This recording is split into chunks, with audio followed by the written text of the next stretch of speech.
مثل الذين حملوا التوراة ثم لم يحملوها كمثل الحمار يحمل أسفارا بئس مثل القوم الذين كذبوا بآيات الله والله لا يهدي القوم الظالمين. إن الحمد لله نحمده ونستعينه ونستغفره ونعوذ بالله من شرور أنفسنا ومن سيئات أعمالنا من يهده الله فلا مضل له ومن يضلل فلا هادي له أشهد أن لا إله إلا الله وحده لا شريك له وأشهد أن محمدا عبده ورسوله صلى الله عليه وعلى آله وأصحابه والتابعين التابعين ومن تبعهم بإحسان إلى يوم الدين. يا أيها الذين آمنوا اتقوا الله حق تقاته ولا تموتن إلا وأنتم مسلمون. يا أيها الناس اتقوا ربكم الذي خلقكم من نفس واحدة وخلق منها زوجها وبث منهما رجالا كثيرا ونساء واتقوا الله الذي تساءلون به والأرحام إن الله كان عليكم رقيبا. يا أيها الذين آمنوا اتقوا الله وقولوا قولا سديدا يصلح لكم أعمالكم ويغفر لكم ذنوبكم ومن يطع الله ورسوله فقد فاز فوزا عظيما. أما بعد فإن خير الحديث كتاب الله وخير الهدي هدي محمد صلى الله عليه وعلى آله وسلم وشر الأمور محدثاتها فإن كل محدثة بدعة وكل بدعة ضلالة وكل ضلالة في النار. أما بعد Ikhwani fiddin, azakumullah, kaum muslimin yang saya muliakan. Alhamdulillah di sore yang berbahagia ini kita dipertemukan oleh Allah Subhanahu wa taala, dimudahkan langkahnya menuju majelis ilmu, salah satu taman dari taman-taman surga yang ada di dunia. Kita bersyukur kepada Allah Subhanahu wa taala atas segala limpahan nikmat, juga bimbingannya, diberi kemudahan untuk bersama-sama mengkaji, belajar, dan semoga kita termasuk orang-orang yang diinginkan kebaikan oleh Allah Subhanahu wa taala. Kita masih dalam prinsip yang pertama, fondasi yang pertama fi talabil ilmi, prinsip atau fondasi dalam menuntut ilmu, di mana ketika seseorang hendak memulai, dari mana dia hendak memulai belajar, atau ketika seseorang itu dia sudah lama belajar, kemudian dia ingin menata kembali ilmunya, maka dari mana dia harus memulai? Maka disebutkan oleh Fadilatul Syekh Muhammad bin Umar bin Salim Bazmul hafizallahu taala bahwa prinsip yang pertama, fondasi yang pertama yang harus diketahui adalah talabul ilmi alladhi yahtajuhu al-muslimu lil qiyami bima yajibu alaihi min ibadati rabbi fardun wajibun alaihi. Bahwa belajar, menuntut ilmu, mempelajari ilmu yang dibutuhkan oleh seorang muslim untuk menegakkan apa yang diwajibkan oleh Allah Subhanahu wa taala dari peribadahan kepada Allah Subhanahu wa taala, itu hukumnya wajib. Sehingga dari sini prinsip yang harus difahami adalah segala sesuatu yang Allah Subhanahu wa taala wajibkan kepada kita, maka mempelajari ilmunya pun wajib hukumnya. Kalau kita tidak mempelajarinya maka kita berdosa. Dan segala sesuatu yang Allah Subhanahu wa taala larang kita darinya, maka mempelajari ilmu yang berkaitan dengan apa yang Allah Subhanahu wa taala larang itu, untuk agar kita menjauhkan diri kita dari apa yang Allah larang tersebut, itu pun hukumnya wajib. Sehingga dari sini ini merupakan prinsip fondasi yang pertama, sebelum nanti kita akan menyebutkan fondasi-fondasi yang lainnya. Bahwa segala sesuatu yang Allah wajibkan maka mempelajarinya pun hukumnya wajib. Segala sesuatu yang Allah Subhanahu wa taala larang kita darinya, maka mempelajari ilmu yang berkaitan dengan apa yang Allah Subhanahu wa taala larang itu agar kita mengetahuinya pun adalah wajib, agar kita tidak terjatuh ke dalam apa yang Allah Subhanahu wa taala larang. Sehingga perkara yang wajib ini, kalau misalkan seorang itu dia butuh izin dari orang tuanya untuk belajar, maka tidak disyaratkan adanya izin dari orang tuanya. Misalkan seorang anak, di lingkungannya tidak ada yang mengajarinya berwudu, di lingkungannya tidak ada yang mengajarinya untuk sholat, kemudian dia ada cara lain kecuali dia harus pergi. Dia harus pergi kepada tetangga desa, atau harus pergi kepada atau di luar kotanya. Maka apakah disyaratkan untuk izin terlebih dahulu kepada kedua orang tuanya? Maka jawabannya tidak. tidak disyaratkan untuk meminta izin terlebih dahulu. Hanya saja di zaman ini sudah tidak ada lagi alasan bahwasanya aku tidak diizinkan oleh orang tuaku. Kalau itu berlaku mungkin dulu. Kalau sekarang dengan kecanggihan teknologi yang ada, maka sekalipun orang itu berada di dalam kamarnya, maka dia bisa mempelajari apa yang Allah Subhanahu wa taala wajibkan untuknya. Baik. Itu prinsip yang pertama. Kemudian dikatakan wayan bani ala hadzal asli al-umuri at-taliyah. Bahwasanya dibangun di atas prinsip ini, dibangun di atas fondasi ini, dibangun di atas usul ini beberapa perkara. Tadi dikatakan bahwasanya apa yang Allah Subhanahu wa taala perintahkan kepada kita, maka mempelajari ilmu yang berkaitan dengan apa yang Allah Subhanahu wa taala perintahkan itu hukumnya wajib. Maka dari sini kemudian muncul beberapa cabang-cabang. Dibangun beberapa hal-hal yang penting dari kalimat ini. Poin yang pertama yang berkaitan dengan kaidah ini, fondasi ini, usul ini adalah hukmul wujub. Tadi dikatakan bahwasanya di sana diterangkan bahwa segala sesuatu yang Allah wajibkan kepada kita, maka mempelajari ilmu yang berkaitan dengan kewajiban yang Allah wajibkan kepada kita hukumnya wajib. Maka di sini ada poin penting terkait dengan hukmul wujub, terkait dengan hukum wajib itu. Apa itu? Wa hadza yata'allaqu bil muslim al-mukallaf. Tadi disampaikan bahwa segala sesuatu yang Allah perintahkan manusia, maka mempelajari hal tersebut adalah wajib. Sekarang wajib bagi siapa? Allah Subhanahu wa taala memerintahkan kita sholat 5 waktu. Wajib. Wajib bagi siapa? Bagi kita. Kita siapa? Muslim. Muslim yang mana? Allah Subhanahu wa taala mewajibkan saum di bulan Ramadan. Hukumnya wajib. Hukumnya wajib. Wajib bagi siapa? Bagi kaum muslimin. Muslimin yang mana? Maka dikatakan bahwasanya terkait dengan hukmul wujub ini, terkait dengan hukum wajib ini, wa hadza yata'allaqu bil muslim al-mukallafi. Maka ini terkait dengan seorang muslim yang mukallaf, terkait dengan seorang muslim yang berakal, yang sudah baligh. Ini kewajiban itu maka wajib bagi mereka. Adapun bagi anak-anak, maka dia tidak terkena hal ini. Adapun bagi anak-anak yang belum baligh, yang belum mumayyiz, maka dia tidak terkena beban ini. Maka hukum wajib ini berkaitan dengan seorang muslim al-mukallaf, seorang muslim yang dia sudah berakal, sudah baligh. Fa in kana saghiran, lantas bagaimana dengan seorang anak itu? Fa in kana saghiran, apabila bagi anak kecil, fa'ala walidayhi ta'limuhu umura dinihi allati yahtajuha.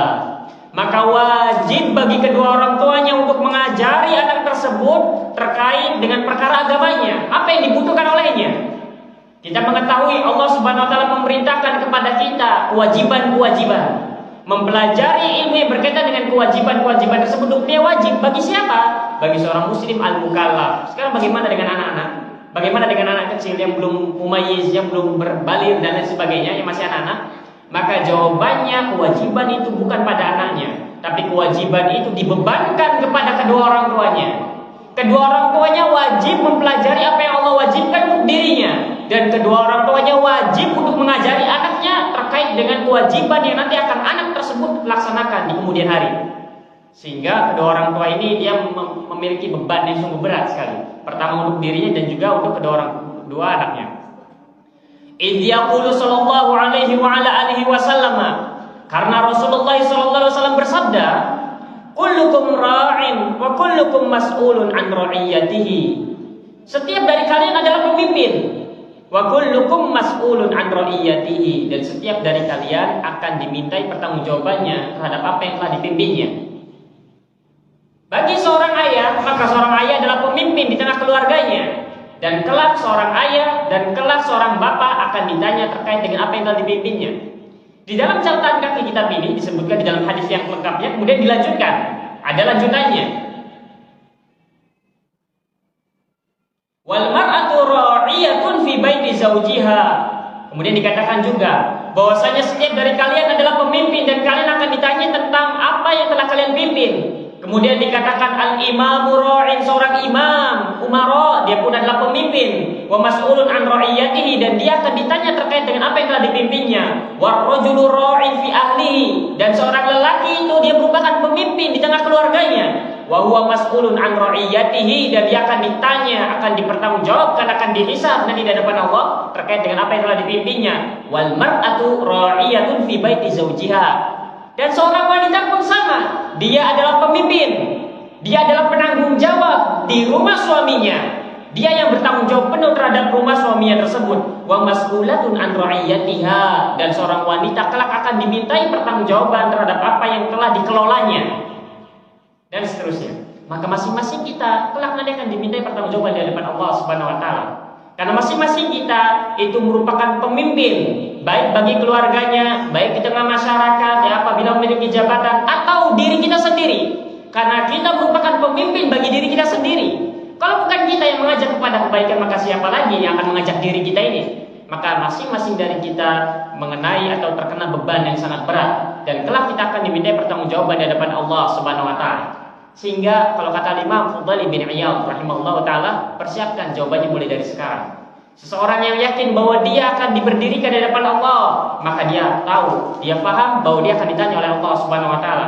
Dan seorang yang mengetahui bahwa dia akan ditanya oleh Allah Subhanahu wa taala, maka kata Imam Fudail bin Iyad, katakan fal yu'idda lis-su'ali jawaban. Maka persiapkanlah jawabannya dari sekarang. Maka jangan sampai, dan diantara tipu daya terbesar iblis dan bala tentaranya adalah memalingkan masing-masing kita dari kewajiban kita.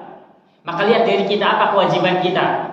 Apabila kita adalah seorang ayah, maka kewajiban kita adalah untuk mengurus, mendidik keluarga kita, bukan yang lain. Karena itu kewajiban utama kita. Dan kalau kita akan ditanya tentang apa yang terjadi di tengah keluarga kita, maka persiapkan jawabannya. Allah Subhanahu wa taala tidak menuntut kita untuk mengubah menjadi yang lebih baik. Kalau bisa ya alhamdulillah. Hanya saja minimalnya kita mempersiapkan jawabannya. Kenapa kamu diam saja? Apa alasan kita di depan Allah Subhanahu wa taala?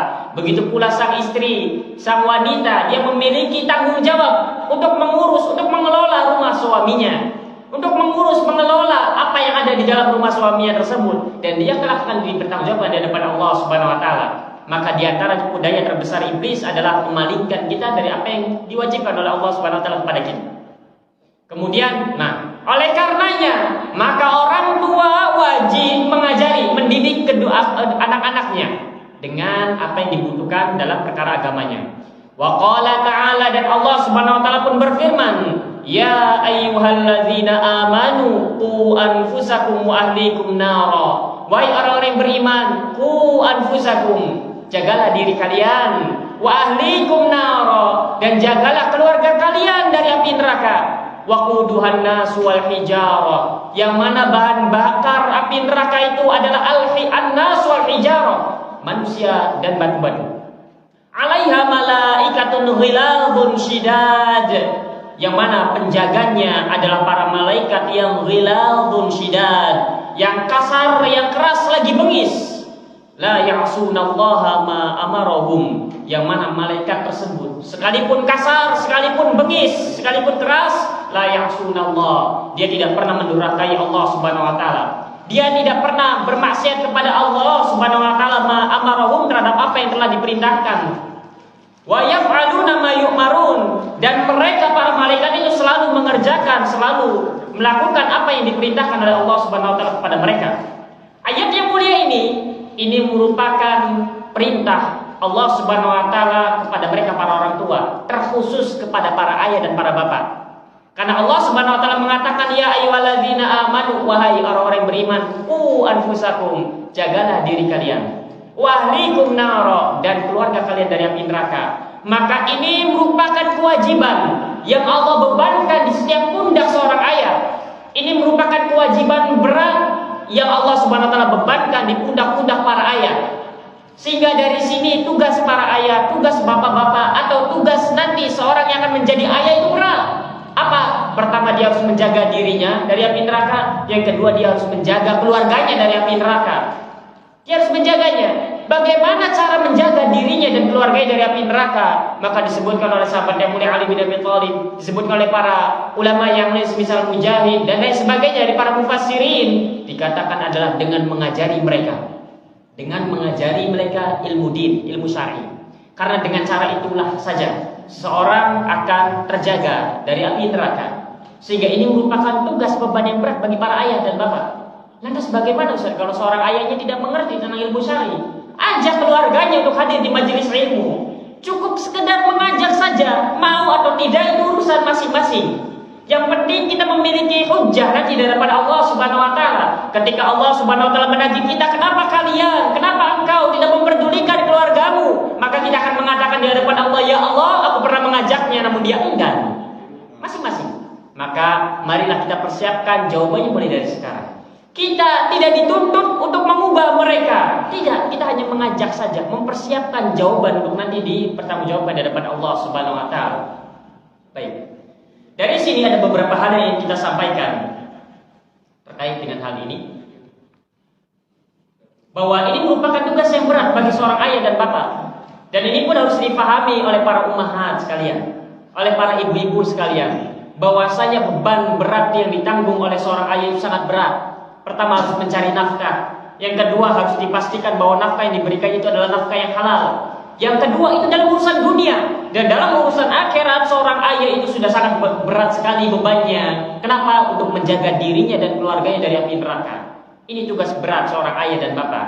Sehingga dari sini jadilah para ummahat, jadilah para ibu-ibu itu sebagaimana laksananya Khadijah bagi Rasulullah SAW.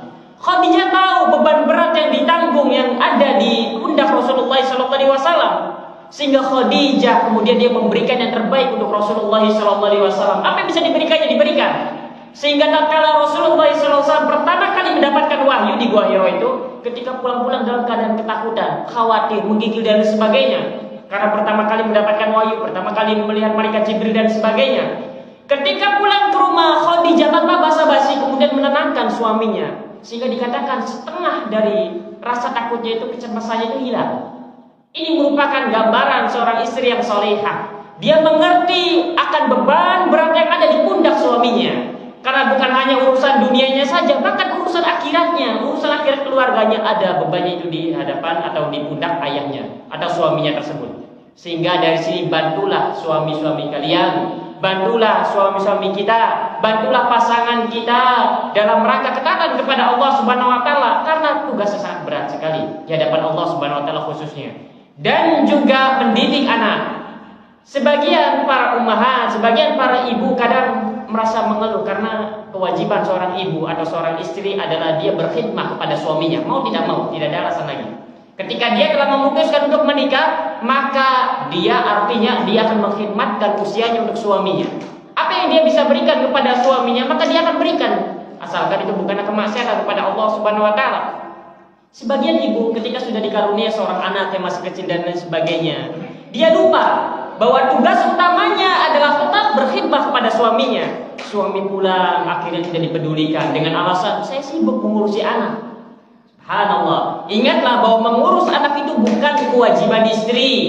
Yang namanya mengurus anak bukan kewajiban istri, tapi mengurus anak itu kewajiban suami dan istri. Sehingga tidak ada alasan kemudian enggan berkhidmat melayani suaminya dengan alasan saya sudah sibuk mengurusi anak. Tidak, karena mengurus anak bukan kewajiban istri, tapi kewajiban suami dan istri. Kewajiban suami dan istri. Bukan hanya ditugaskan, diwajibkan, dibebankan kepada seorang istri saja, tidak, namun kewajiban bersama. Adapun berkhidmat kepada suami itu kewajiban istri seorang. Adapun mendidik dan mengurus merawat anak itu adalah kewajiban dua orang insan, seorang ayah dan seorang istrinya. Dan dari sini pun seorang ayah jangan mengatakan tugasku di luar mencari nafkah sudah berat. Tidak, tugasmu pun sama seperti tugas istrimu, yaitu mendidik dan merawat anakmu. Karena anak itu merupakan aset berharga bagi kedua orang tuanya. Karena anak merupakan tugas bersama, bukan salah satu saja. Bukan tugas kewajiban ayah, bukan juga tugas kewajiban istri, tapi tugas kewajiban bersama keduanya. Baik, jamaah sekalian rahimani wa rahimakumullah. Ada beberapa hal yang ingin disampaikan terkait dengan hal ini. Pertama, jangan difahami bahwa memang yang namanya orang tua itu dia memiliki pengaruh kepada kesolihan anaknya, terkhusus ayahnya, sang ayah. Kesolihan sang ayah ini memiliki pengaruh untuk anaknya. Namun bukan berarti kalau ada misalkan orang yang soleh kemudian anaknya bandel, anaknya yang mabuk-mabukan, anaknya berjudi, naudzubillah misalkan, dan lain sebagainya dari kemaksiatan. Bukan berarti wah ini sih soleh-solehan ini, soleh-soleh pura-pura ini, dan lain sebagainya, tidak. Namun memang kesolehan ayah itu dia memiliki pengaruh untuk kesolehan anaknya. Namun bukan berarti kalau ada anak yang kemudian bandel, nakal dan sebagainya, itu tanda bahwa ayahnya itu sebenarnya nggak soleh. Tidak juga begitu. ini hanya sekedar saja memiliki pengaruh, bukan berarti sebaliknya. Jangan sampai kemudian kita berprasangka ketika ada seorang alim, seorang yang soleh, kemudian anaknya bandel, nakal dan sebagainya. Wah, dasar ini tidak becus mengajarinya. Wah, dasar ini hanya pura-pura saja ini, hanya di atas mimbar saja soleh alim, padahal di rumahnya tidak ini. Mana buktinya itu anaknya bandel misalkan? Tidak juga, tidak begitu. Meskipun memang kesolehan seorang ayah itu berpengaruh kepada anaknya. Baik, sehingga dari sini jangan sampai kita menghukumi. Kadang ketika kita melihat sebuah keluarga, kemudian orang tuanya soleh, masya Allah, rajin berinfak, rajin bersedekah, rajin ke masjid, tapi anaknya bandel. Kemudian kita menggerutu dalam diri, itu pura-pura saja itu. Ibadahnya cuma riya saja itu, ibadahnya cuma sum'ah saja itu. Harusnya kalau dia benar soleh, anaknya pun soleh. Namun nyatanya tidak. Maka ini merupakan ujian bagi kita yang melihat. Tidak mesti, memang memiliki pengaruh, namun tidak mesti. Kalau begitu anaknya bandel berarti orang tuanya pun sama sebenarnya. Tidak mesti begitu. Inilah dia Nabiullah Nuh, istri dan anaknya membangkang dari ajarannya. Ini dia Nabiullah Lut dan lain sebagainya, dari para wali, dari para orang-orang saleh dan lain sebagainya, yang mereka memiliki keluarga yang ternyata tidak sejalan dengan apa yang ada dimiliki oleh dia sendiri dari jalannya.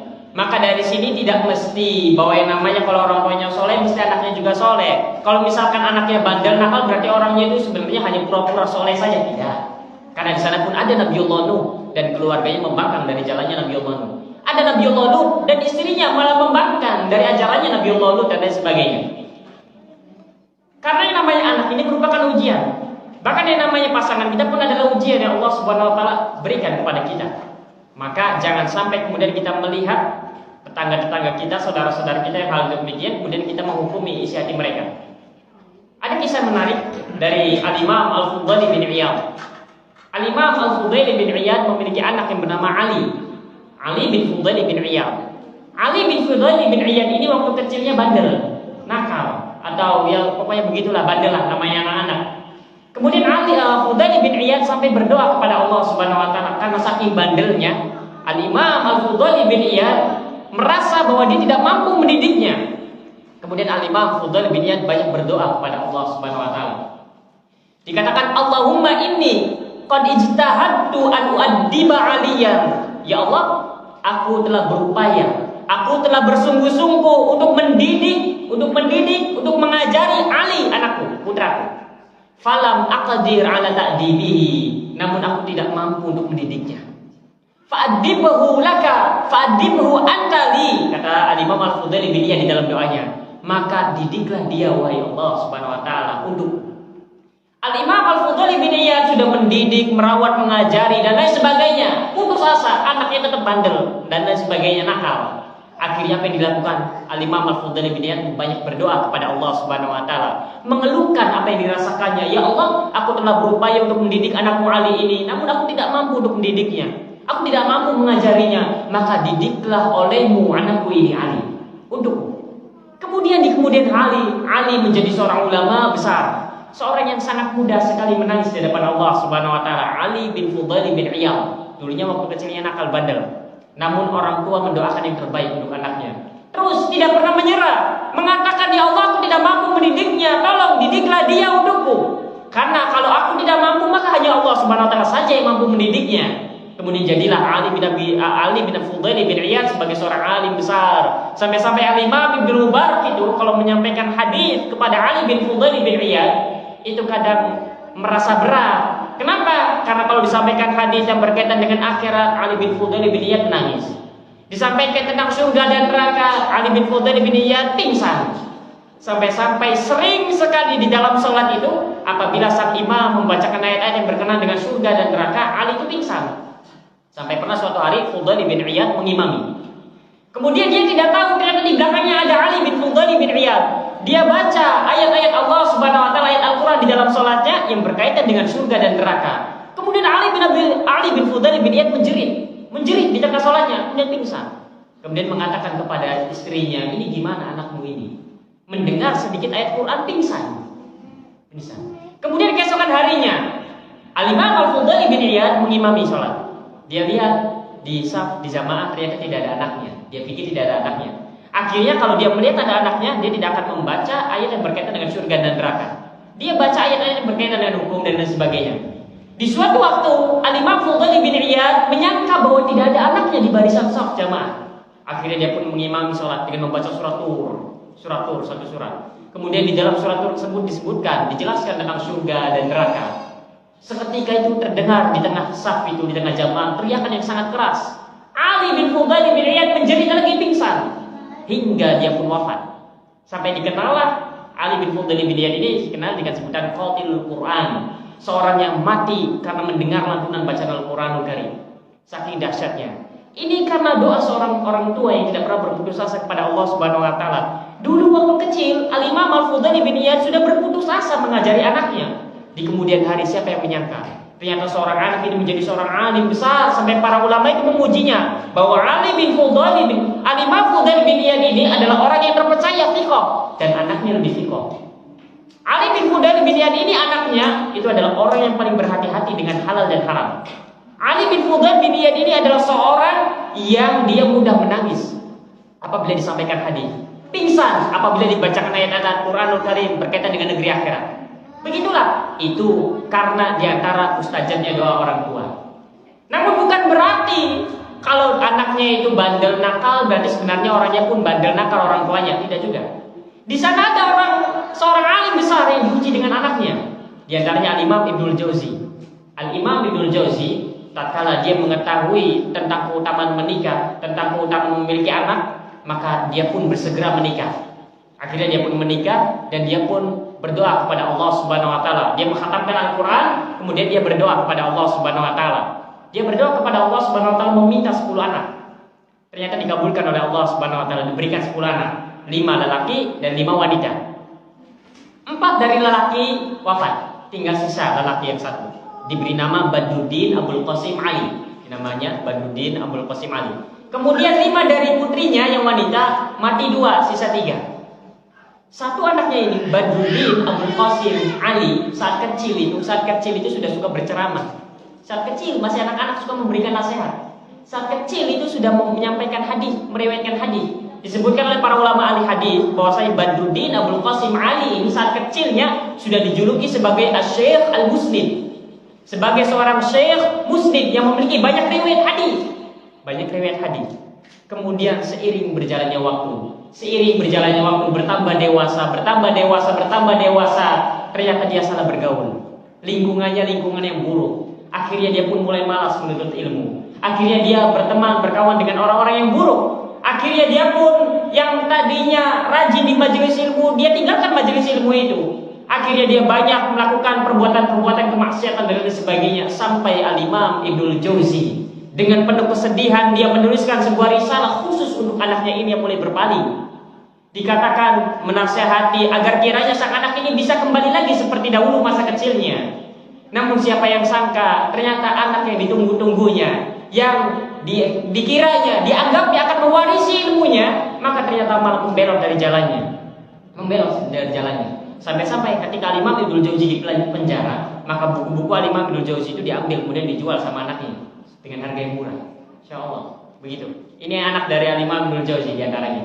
Kemudian Al-Imam Ibnul Jauzi bersedih karena dahulu Masya Allah anaknya seorang sampai dipuji-puji sebagai seorang soleh, seorang pemberi nasihat, muslim, syekh dan lain sebagainya.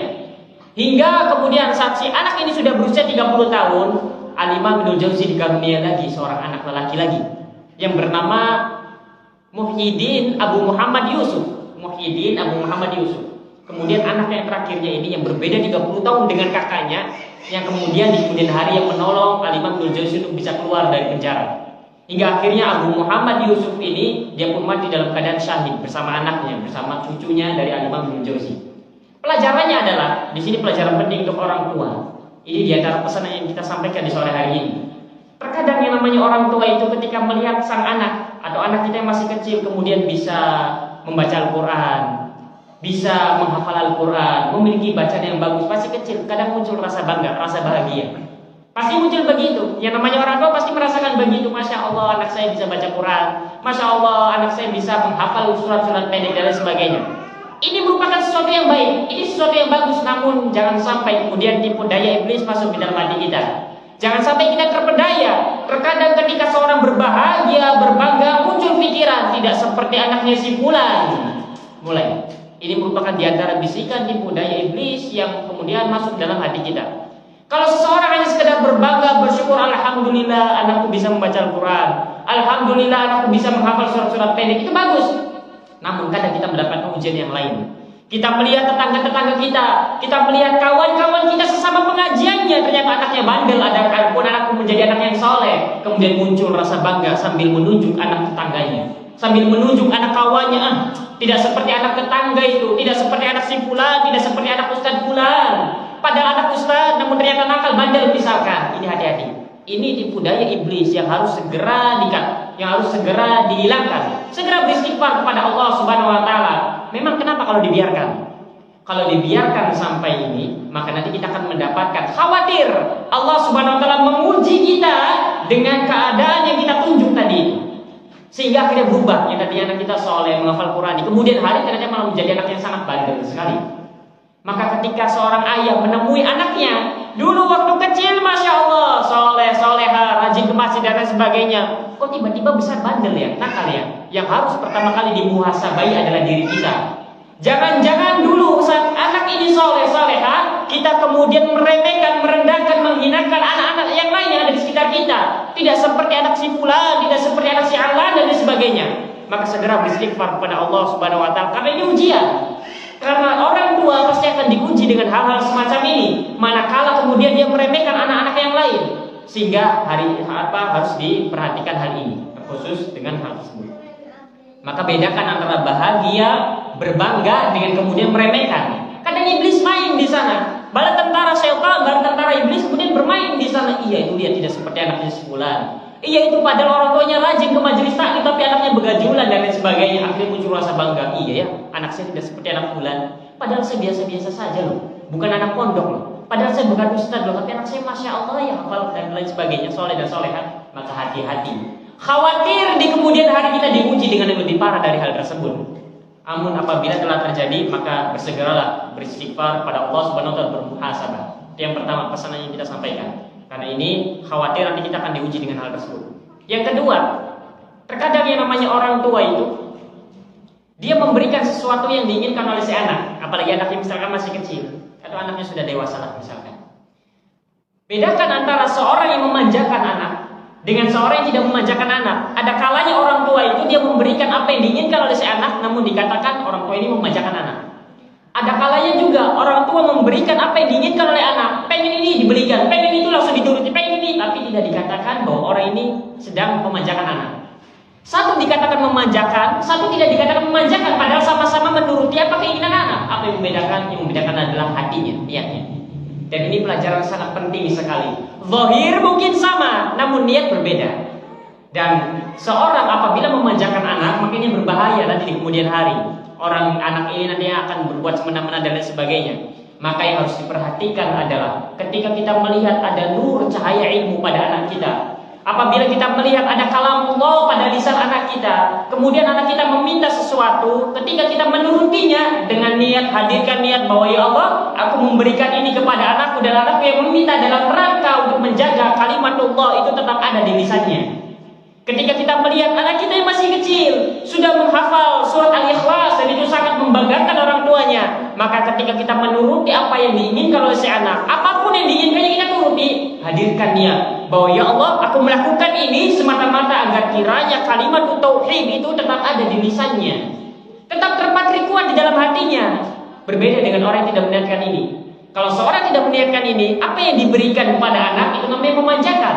Tapi kalau seorang menghadirkan niat ini, apa yang diberikannya kepada anak bukan memanjakan. Dan itu merupakan sesuatu yang sangat terpuji. Maka tidak mesti orang yang memberikan apapun kepada anaknya dikatakan memanjakan. Tidak juga mesti orang yang memberikan apapun itu tidak dikatakan misalkan orang itu tidak manja kepada anaknya. Maka yang harus dibedakan adalah hatinya. Orang yang memberikan banyak sesuatu yang diinginkan oleh anak, kadang itu terpuji, kadang tercela. Tercela apabila dia memang memanjakan, dan terpuji apabila dia menghadirkan niat bahwa saya memberikan ini kepada anakku dalam rangka untuk menjaga kalimat tauhid itu tetap ada di lisannya.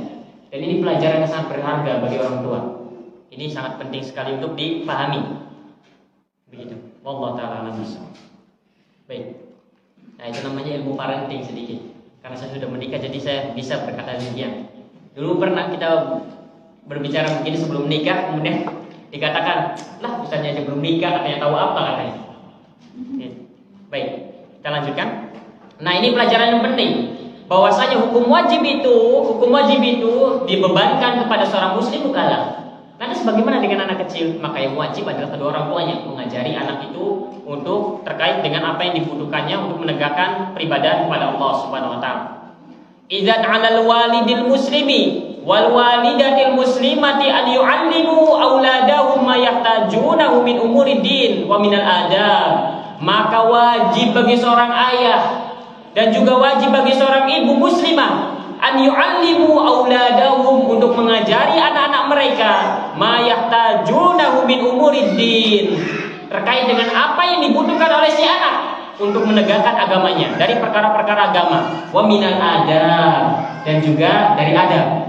Inilah dia Al-Imam Malik, Masya Allah. Al-Imam Malik ini saat masih kecil belum balik, orang tuanya, ibundanya khususnya, Masya Allah, ibundanya itu kadang sudah menyiapkan Imam Malik ini waktu kecil, masih belum balik, berarti usia 6 tahun ke bawah. Sudah dimandikan, sudah disisiri rapi, sudah dibedaki dan lain sebagainya. Kemudian pergilah kamu ke majelis Ar-Rabi'ah. Saat itu ulama besar di zamannya. Kemudian ibunya berpesan, pelajarilah adabnya. Masih kecil, sudah dimandikan, sudah disisir, sudah dibedaki, kemudian suruh belajar kepada majelis Ar-Rabi'ah, Al-Imam Ar-Rabi'ah, belajar adab. Al-Imam Ahmad bin Hanbal, Masya Allah, pengaruh orang tuanya, sampai-sampai sebelum azan subuh berkumandang, Imam Ahmad sudah keluar. Imam Ahmad sudah keluar rumah, Masya Allah. Kemudian ibunya berkata, mau kemana? Kayak ke majelis taklim. Belum azan subuh sudah kayak ke majelis taklim. Kemudian ibunya mengatakan, tunggu dulu, nanti sebentar lagi perginya. Ini masih jam 3 pagi, masih malam. Dari Imam Ahmad bin Hanbal, pengaruh dari orang tuanya. Al-Imam Syafi'i diantarkan oleh ibundanya dari Palestina menuju Mekah saat itu. Kemudian dari Mekah ke Madinah jalan kaki mengantarkan Imam Syafi'i ke majelisnya Imam Malik saat itu. Ibundanya, Masya Allah. Kemudian meminta untuk belajar dan lain sebagainya. Dan para ulama yang lain, Al-Imam Bukhari dan lain sebagainya. Sehingga memiliki pengaruh. Sehingga dari sini wajib bagi seorang ayah dan seorang ibu untuk mengajari anak-anak mereka tentang apa yang dibutuhkan dalam perkara agamanya untuk menegakkan ibadah kepada Allah Subhanahu wa taala dan mengajari tentang adab, mengajari terkait dengan adab. Ala talibil ilmi, itu poin yang pertama, itu yang terkait dengan hukum wajib. Wajib bagi siapa? Jawabannya wajib bagi seorang muslim mukallaf. Bagaimana dengan anak kecil? Maka jawabannya orang tuanya yang wajib mengajarinya. Kemudian poin yang kedua, diambil pelajaran penting, diambil poin penting dari kaidah ini, usul ini, prinsip ini. Ala talibil ilmi an yuqaddima tahsila ma yajibu alaihi ala ma yustahab. Bahwasanya wajib bagi seorang pembelajar, wajib bagi seorang penuntut ilmu untuk mendahulukan ilmu yang paling penting, ilmu yang paling wajib untuk dipelajarinya dari yang mustahab, dari perkara-perkara yang mustahab. Apa itu ilmu-ilmu yang penting? Jawabannya apa yang Allah Subhanahu wa taala wajibkan dan apa yang Allah Subhanahu wa taala larang darinya. Maka mempelajari keduanya itu merupakan sebuah kewajiban. Wajib bagi kita untuk mengesahkan Allah, maka mempelajari dan hukumnya wajib. Wajib bagi kita untuk beribadah, beramal saleh sesuai dengan tuntunan bimbingan Rasulullah SAW, maka berittiba, mempelajari hal yang terkait dengan ittiba hukumnya wajib. Belajar sholat, belajar wudu dan lain sebagainya. Dan kemudian jangan sampai seorang itu malah mendahulukan ilmu-ilmu yang sifatnya adalah mustahabbat saja. Nanti akan disebutkan. Wastighalu bil mustahabbat wa idha'atul wajibat wa min zuyufi talabil ilmi wa awaiqihi. Menyibukkan diri dengan ilmu-ilmu yang sifatnya hanyalah mustahabbat saja, perkara-perkara yang dianjurkan. Wa idha'atul wajibat, dan menyia-nyiakan, melalaikan kewajiban, yaitu ilmu tauhid, kemudian salat, kemudian wudu, saum dan lain sebagainya. Wa min zuyufi talabil ilmi wa awaiqihi. Ini merupakan di antara bentuk penyimpangan dalam menuntut ilmu, dan ini merupakan bentuk di antara penghalang-penghalang dari ilmu. Sekarang apa ilmu-ilmu yang dianggap mustahabbat itu?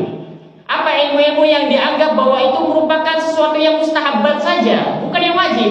Jawabannya nanti akan disebutkan. Di antaranya adalah ilmu-ilmu yang berkaitan dengan bukannya kewajiban, yaitu ilmu-ilmu alat disebutnya, seperti ilmu nahwu, ilmu sharaf, ilmu mustalah, ilmu usul fikih dan lain sebagainya. Nanti akan disebutkan. Wa kam huwa taksirul ladzi yatlubul mustahab wa yatrukul wajib. Betapa sangat kurangnya seorang penuntut ilmu apabila dia malah menyibukkan dirinya dengan perkara yang mustahabat. Wa yatrukul wajib, dan kemudian dia malah meninggalkan sesuatu yang wajib. Yang ada adalah dia mendahulukan yang wajib, kemudian dia mempelajari juga yang mustahabat. Jangan sampai seorang menyibukkan dirinya dengan perkara-perkara mustahabat, kemudian dia menelantarkan yang wajib-wajib. Sibuk belajar nahwu puluhan tahun namun tidak mengerti bagaimana cara sholat. Sibuk belajar mustolah, usul fikih dan lain sebagainya.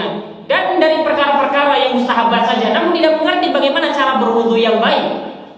Fatara ba'duhum yatakallamu fi masailil lughah wan nahwi wal mustalah wal balagh wal usul. Engkau melihat sebagian kaum muslimin mereka berbicara tentang masalah-masalah bahasa, tentang masalah ilmu nahwu, tentang masalah mustalah hadis, tentang masalah ilmu balagh dan terkait dengan masalah usul fikih. Wa huwa la yuhsinu an yatawadda'a wudu'a Rasulillah sallallahu alaihi wasallam.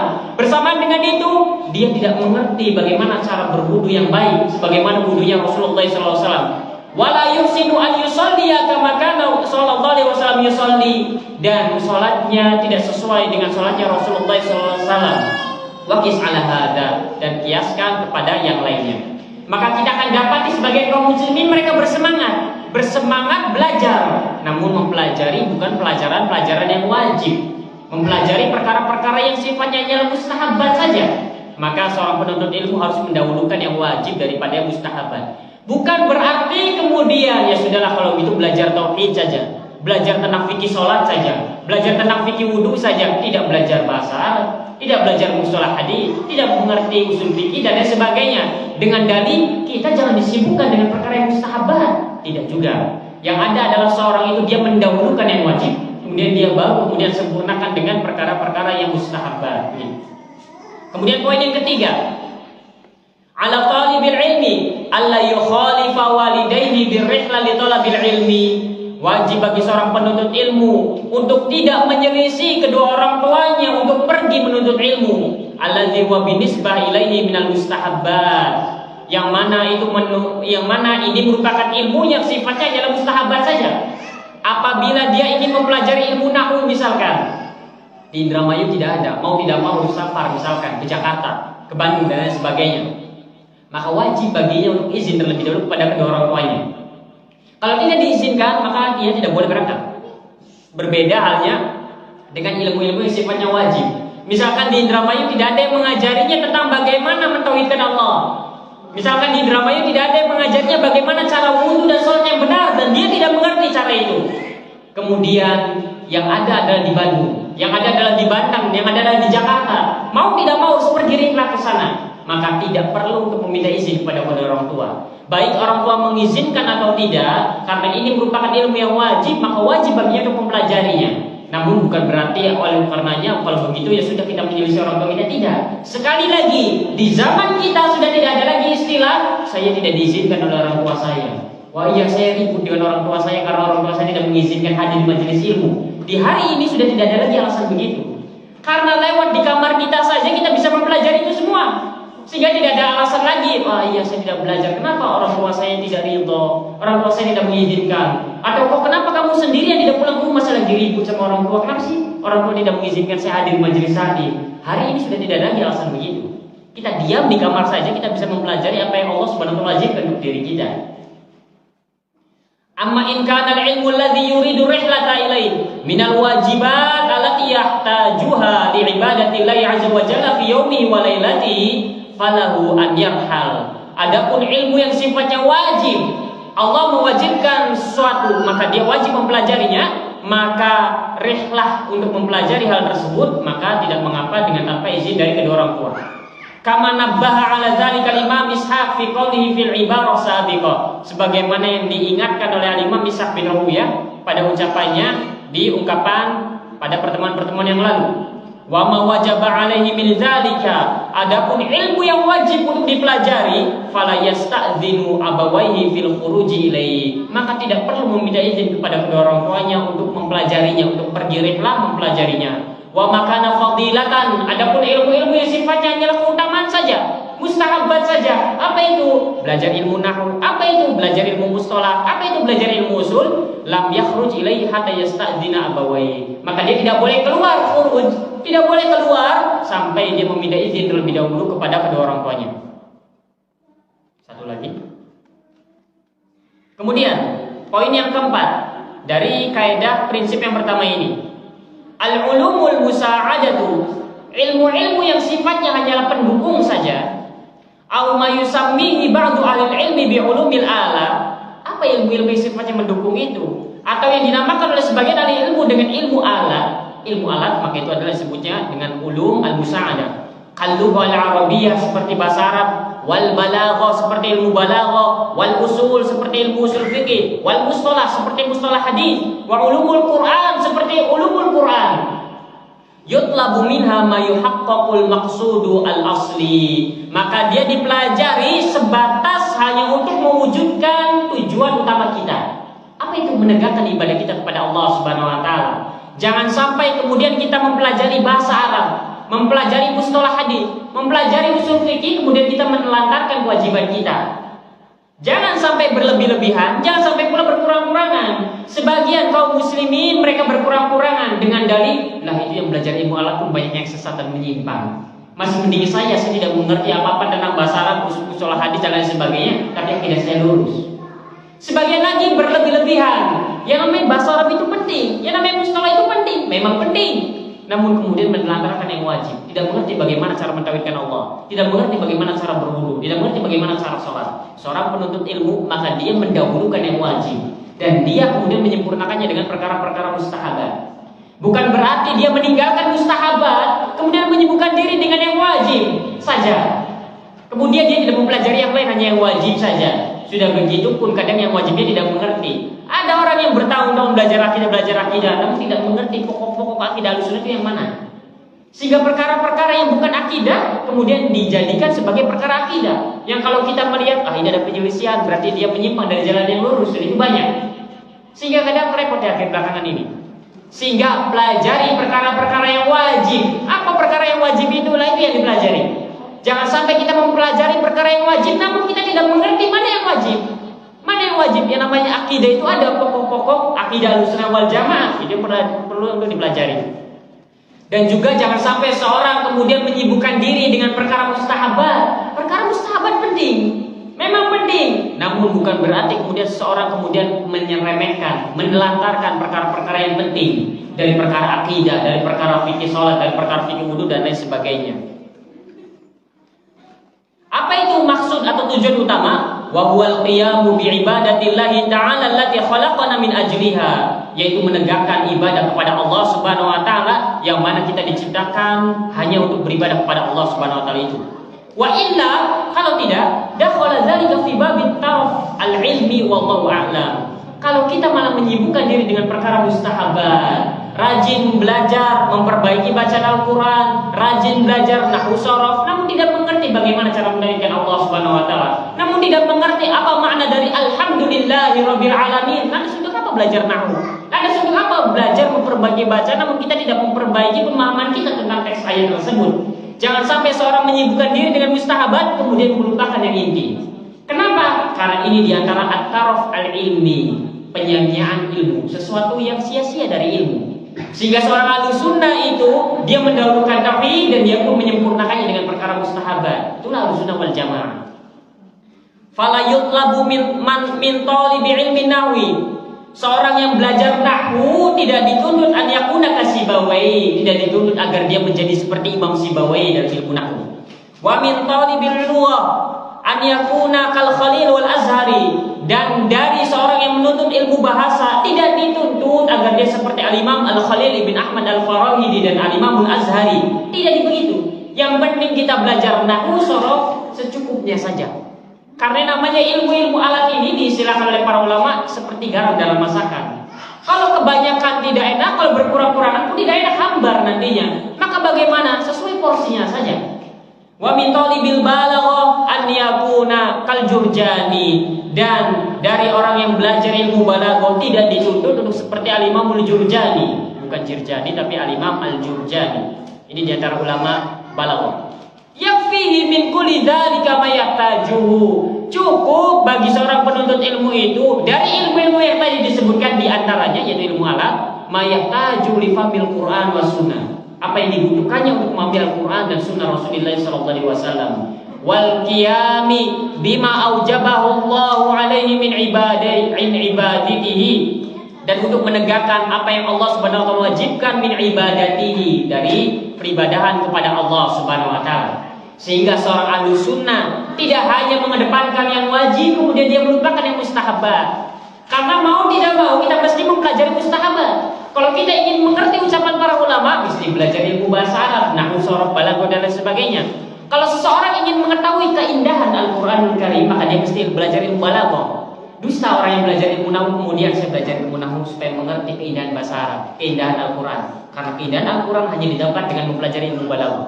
Seseorang yang ingin mengetahui kekuatan hujjah dalil, maka dia harus mempelajari mustalah hadis sehingga dia bisa tahu mana yang sahih, mana yang dhaif. Seseorang yang ingin mengerti bagaimana cara beristinbat, beristidlal dari Al-Quran dan hadis, kemudian menyimpulkan ini wajib, ini sunnah dan lain sebagainya, dia mesti belajar yang namanya ilmu ushul fikih. Seseorang yang ingin memperbaiki bacaan Al-Qurannya, mau tidak mau dia harus mempelajari taksid, belajar tentang makhraj, belajar tentang sifat dan lain sebagainya. Dan itu semua adalah ilmu-ilmu alat. Itu adalah ilmu-ilmu mustahabat yang seorang ahli sunnah pun mempelajarinya, bukan malah menyia-nyiakannya. Dan seorang ahli sunnah pun kemudian mempelajari yang penting terlebih dahulu, kemudian baru yang penting berikutnya. Wallahu ta'ala a'lam bishawab. Maka ini diantara yang bisa kita ambil dari apa yang kita sebutkan pada fondasi atau usul yang pertama. InsyaAllah ta'ala kita akan lanjutkan pada pertemuan yang akan datang terkait dengan fondasi yang kedua, InsyaAllah. Wallahu ta'ala alam bisawab. Barangkali ada 1-2 pertanyaan.